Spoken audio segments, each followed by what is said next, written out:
Hello and welcome to your weekly horoscope for week commencing the 9th of May. You can watch these in relation to your ascendant or your sun. The choice is yours. I'm going to give you a broad overview of the exciting potential this week gives us all, and then please stay with me. I will dive deep to give you in forensic detail each of the 12 zodiac sign forecasts. Now, of course, as this week begins, we're still essentially in Taurus season, with the sun in that sign. But Mercury, the planet of communication, recently moved into the sign of Gemini, one of two that it governs. And of course, Tuesday of this week, Mercury does go into a retrograde. Now, we all know that Mercury retrograde can be a time when some of the things that we rely upon around technology or communications can sometimes be a little bit unreliable. But Mercury retrograde is also an opportunity to try to resolve any strand in our situation that needs a little bit more attention to detail. So we mustn't see it as just a negative thing. It does bring opportunities too. But if you have been finding that communications generally or nervous energy have felt lower since the 26th of April, it may be because that was when the pre-retrograde shadow period began. Now, of course, this retrograde begins in Gemini, but on the 23rd of May, Mercury retreats back into the sign of Taurus. So I think we're all thinking a lot at the moment about costs, and particularly the solar eclipse, which occurred on the 30th of April for most major centres of the world, did combine very closely with Uranus, and of course was linking in a positive way with Mars. But we're in a period where it seems a big reset is coming, and I think we're going to see even more signs of that on the 16th of this month, when we have the total lunar eclipse in Scorpio. Now, if you want to watch the in-depth video on that I've recorded, please see the link beneath this video, because I think it's going to be one of the most important events that we've had for many a moon, literally. But back to that Mercury retrograde.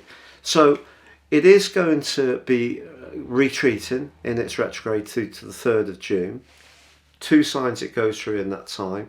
By the 4th of June, it will come out of shadow. So I think when it comes to those resources, we need to be particularly conscious of where we're spending our money, but we also need to perhaps track our transactions in a very precise way.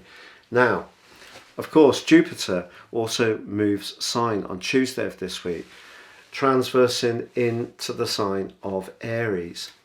Aries is the sign of opportunity. It's the first zodiac sign, and of course it's fiery. Jupiter has been making its way through the sign of Pisces, and last year it travelled through Aquarius as well. This year we've got a repeat of that. It's a bit unusual, you know, because Jupiter usually pretty well takes 12 years to go through its cycle, 1 year per zodiac sign. So we've had 2 consecutive years where we have 2 zodiac signs that Jupiter is impacting upon.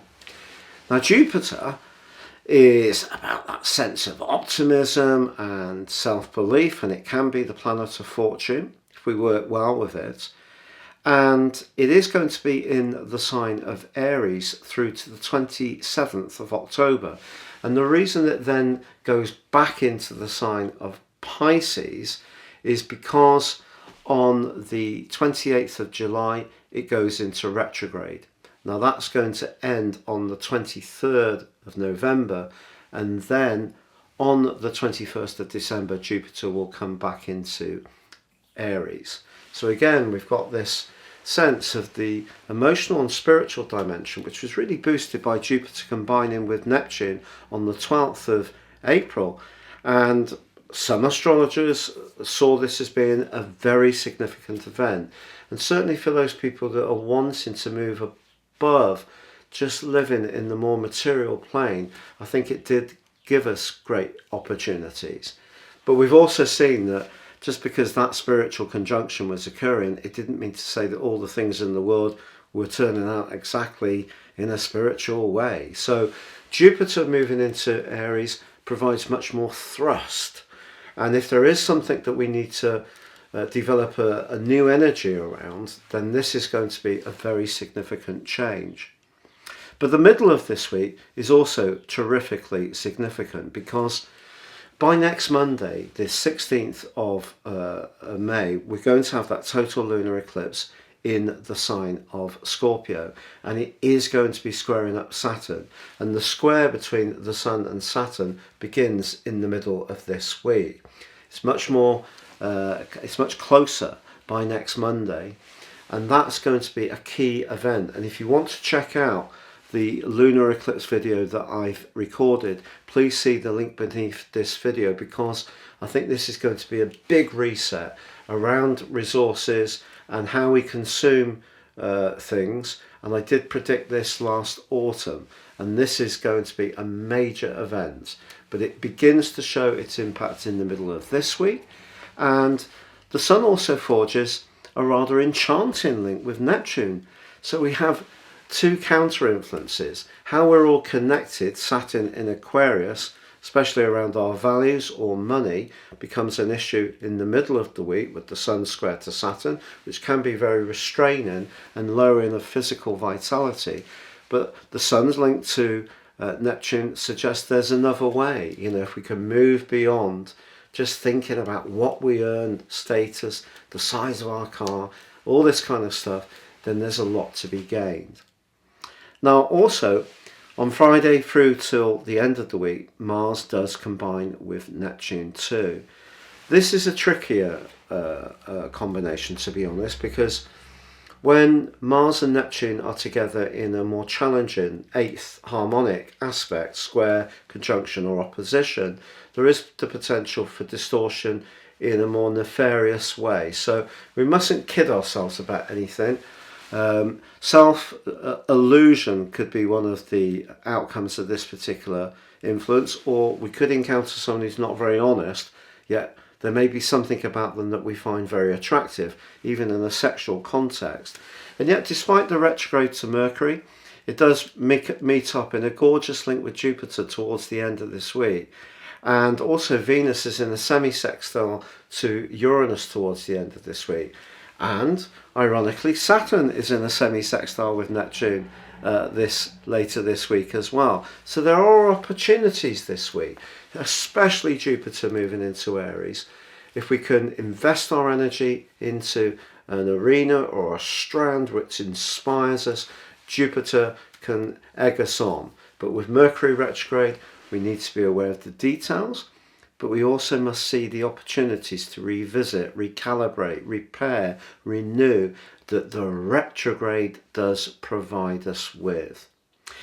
Now, if you'd like to ascend above this Zodiac broadcast and understand more serious astrology, if you give me 3 pieces of your personal information, I can give you a roadmap that can guide you for the rest of your life, plus a more specific forecast for the next 12 months, and give you 30% off with my special offer. Please see the link beneath this video. But if you've yet to subscribe to my channel, I'd be honoured if you did so now. Please click or tap on the bell notification symbol. But please stay with me now for your in-depth forecast. Hello Taurus, and welcome to your weekly horoscope for week commencing the 9th of May.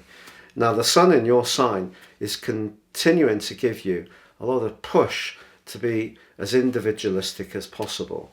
But because we do have that Saturn square with your Sun from the middle of this week, you may encounter someone in a position of influence who could be a bit obstructive or not as helpful as you would like. Mercury in its retrograde from Tuesday in your sector of everyday resources suggests care is needed with those. But you've got an enormous amount of energy in your 11th house of friendship, and your alliances with others can be really helpful to you. It's possible, for example, that someone that you're linked to could put in a good word or be very supportive to you in terms of something that really means a lot to you. So I think some kind of a collective or collaborative interaction can actually work well. But Jupiter moving into your 12th house, where it's going to be initially through to the 27th of October, can also see you perhaps expanding your more spiritual dimension too. Now, of course, Jupiter joins up with Venus in your 12th house too. Is there someone from your past, perhaps an influence that you stored away at the back of your mind? Perhaps a person you encountered had a philosophy that you thought was interesting at the time, but couldn't quite integrate into your life. Maybe you couldn't quite relate to it in total at the time. Well, that type of thing can become more intriguing to you. And both Jupiter and Venus forge very positive links to other planets as this week goes on. So as much as the Sun's asking you to focus on your individuality, as is Uranus, and of course as is the North Node, there is some more subtle stuff. There's links with friends, but there's also the potential to expand your consciousness too.